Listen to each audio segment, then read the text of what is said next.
I'm Neto. This is my voyage from refugee to refitting a sailboat. I'm a barber at sea, cutting through the waves. If I can do it, so you can.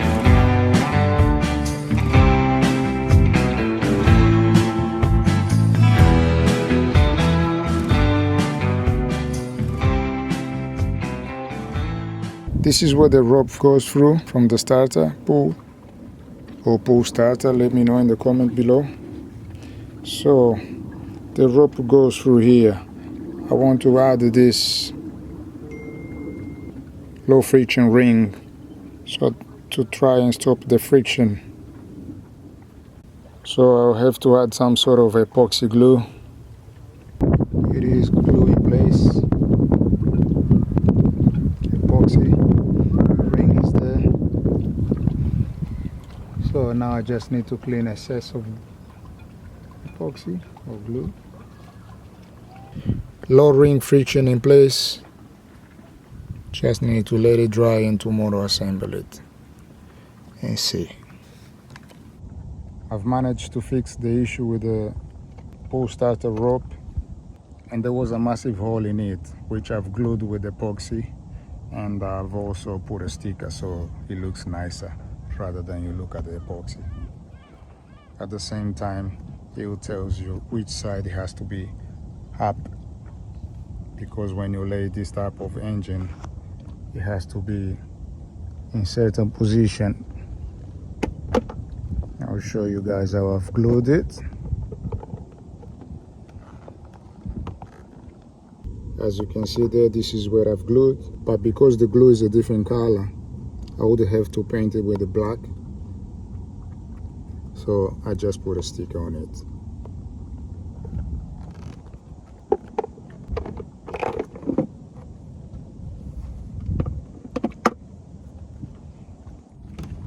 I need to start the windlass project. I assume in this boat the windlass was already here, or the previous windlass, I assume. What do you guys think? I will be installing a low France project X2. If anyone knows on how to install it, what do I need? Can you please help in the comments below? Okay, so now I need to do is install this. I had to go back to the boat, pick up the last part that I completely forgot. Now I just need to clean here and use some of the Loctite activator. I had to order Loctite activator. I had to order Loctite 641 and Loctite 648.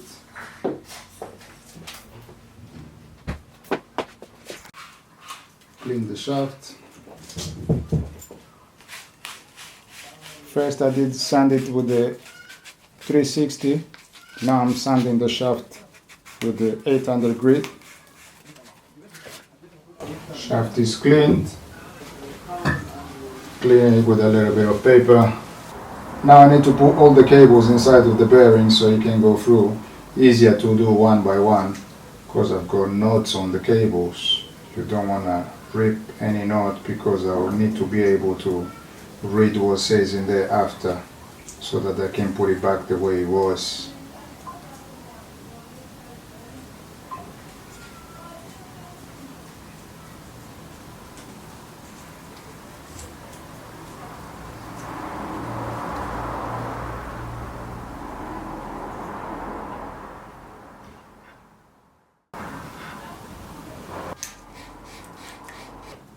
Now you need to secure the bearing here with the Loctite 648.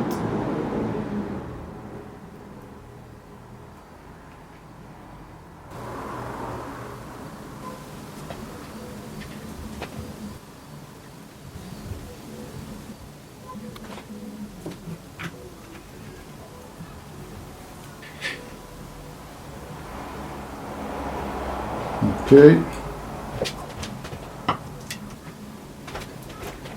Now I need to put the Loctite activator here in both surface, on this one and on the other one. This is the Loctite activator.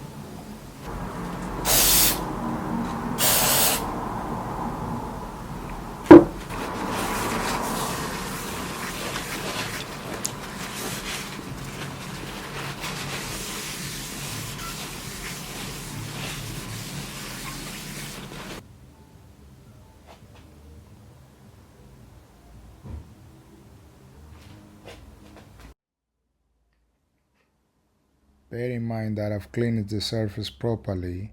I've used Loctite activator and Loctite 641. It's crucial to do those steps. In moments like this, when I don't have all the tools I need, it reminds me of how far I've come. From starting with almost nothing to now owning a yacht, it's always been about making the most of what's available. This project is no different. It's about perseverance, creativity, and a bit of improvisation. Every challenge I face, whether it's a broken part or a missing tool, it's a reminder of challenge I've overcome in life. It's these small victories like fixing the wind generator without the proper tools that keep me grounded and focused on the bigger picture. I know many of you out there have faced similar challenges, whether on land or at sea. I would love to hear your stories. How have you made to do with what you had in tough situations? Share your tips and experiences in the comments. Let's learn from each other. As I continue to navigate this challenge, I'm reminded that this journey is as much about personal growth as it's about sailing. Each repair, each decision brings me closer to my goal, and I'm grateful to have you all along for the ride. This part is better done on a vice, but I have all the tools in the boat. I have nothing at home, so I had to make do with what I have, and you'll see what's about to happen.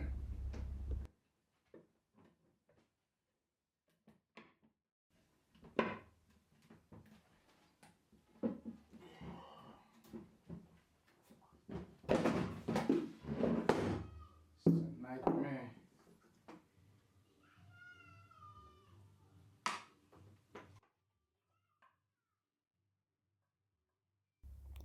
At this point I had to redo it and be extra careful because they are very strong magnets, so I had to make sure it doesn't fall.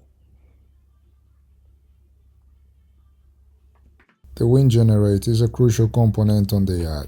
It converts wind energy into electrical power, which is vital for running our systems without relying solely on the engine or batteries.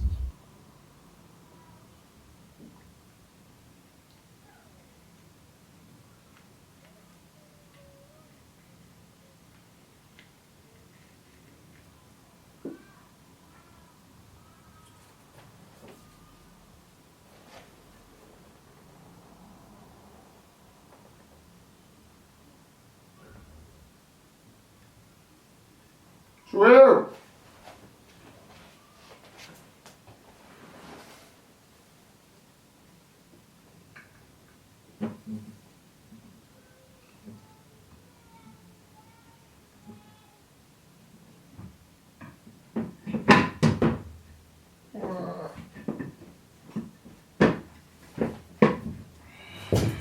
If you find yourself in a similar situation, don't hesitate to improvise. Just make sure whatever solution you come up with is safe and effective. I don't have no vise in here, so I had to use this basket as a place to hold it.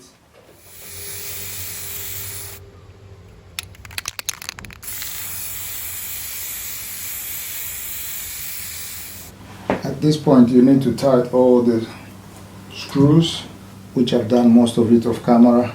There are 6 screws. They go in the front cover, and they have nuts. Try and check the balance.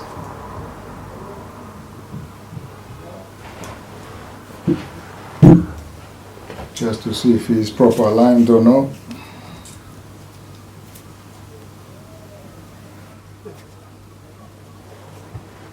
Okay.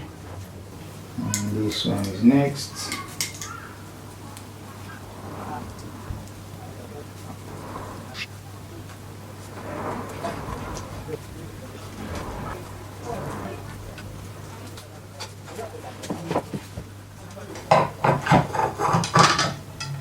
Okay, at this point all I need to do now is put the blades or the propellers.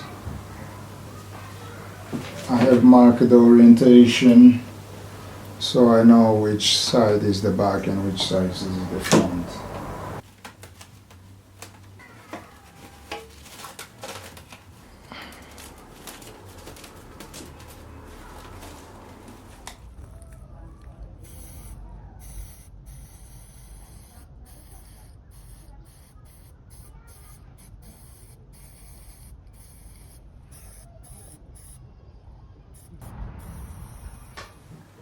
At this point all you gotta do is put the blades or the propellers.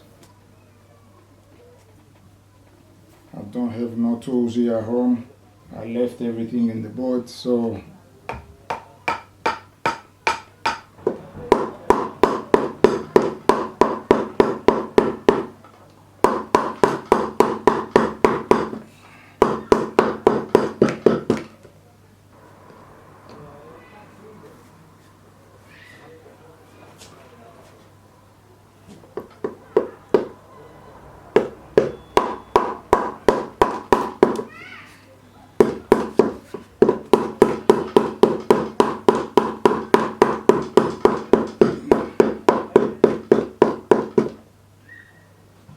okay.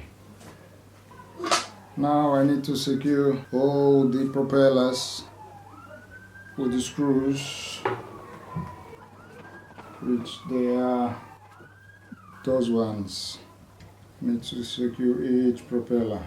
It's 12 in front and 12 at the back. They are 24 in total.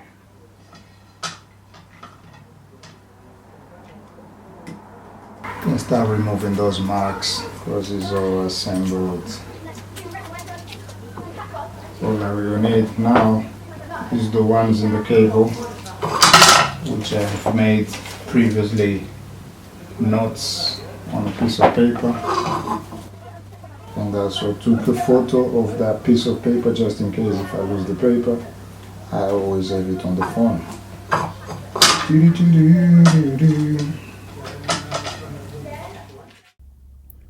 Previously it was white and blue. However, I went with the fluorescent orange because it's one of the most visible colors, particularly in low light conditions or against the backdrop of the sea. The pipe with the 800 grit to clean the stainless steel. This could significantly enhance the turbine visibility, improving safety by making it stand out more clearly, especially during dust, down or foggy weather. If I am in an area with a lot of maritime traffic or in a location where visibility is crucial, the fluorescent orange could act as an additional safety feature, making my vessel more noticeable to others.